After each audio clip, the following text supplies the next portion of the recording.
Hello everyone, Mr. Lipchick here, and our topic for this segment of instruction is taxing and spending bills. Decisions about taxation. Most of the money needed to run the federal government is obtained through taxes. Taxes are defined as monies paid by individuals and businesses to support the government. Decisions about taxation originate in Congress. Article 1, Section 8 of the Constitution states that Congress shall have the power to lay and collect taxes, duties, imposts, and excises, to pay the debts and provide for the common defense and general welfare of the United States. Role of the House of Representatives. The Constitution gives the House of Representatives exclusive power to start all revenue measures. The House Ways and Means Committee makes decisions about increasing or decreasing taxes and who will pay how much.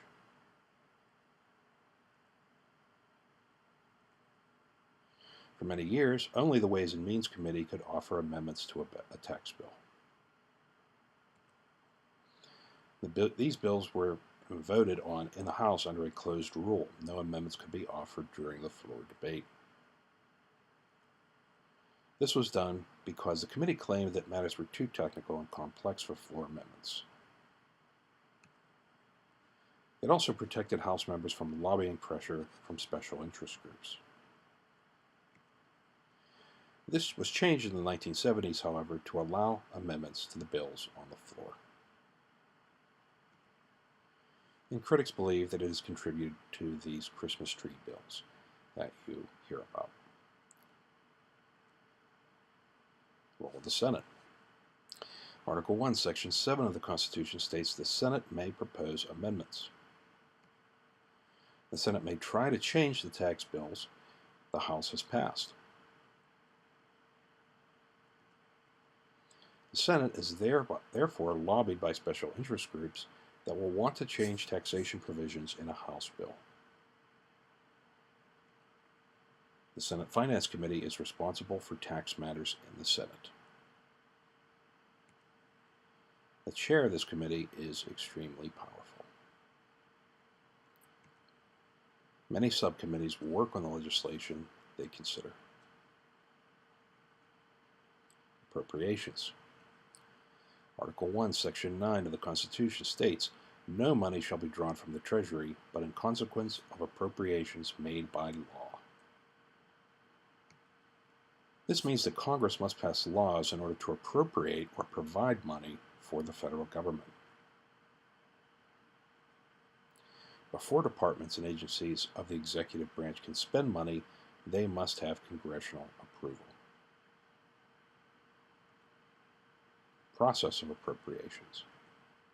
The first step is for Congress to pass legislation authorizing the spending.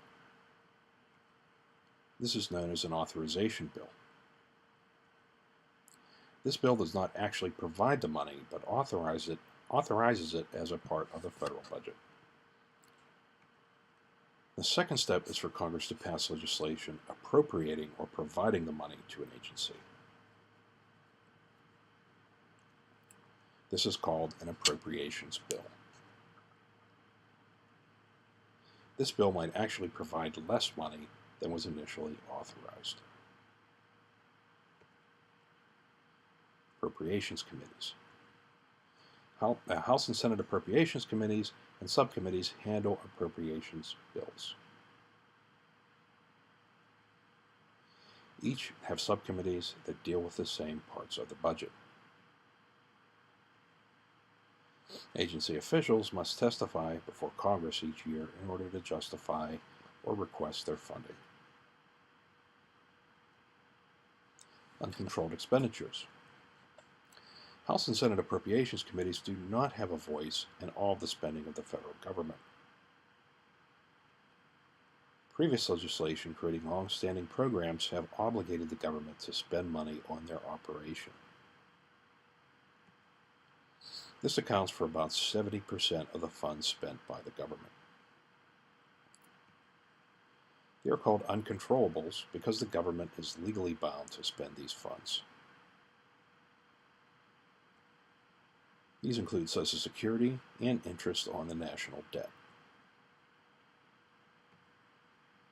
Some of the social programs that are funded this way are known as entitlements because they are continually funded from year to year.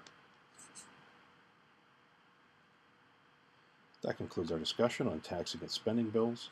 Thank you for viewing, and I look forward to seeing you in the live lesson. Have a great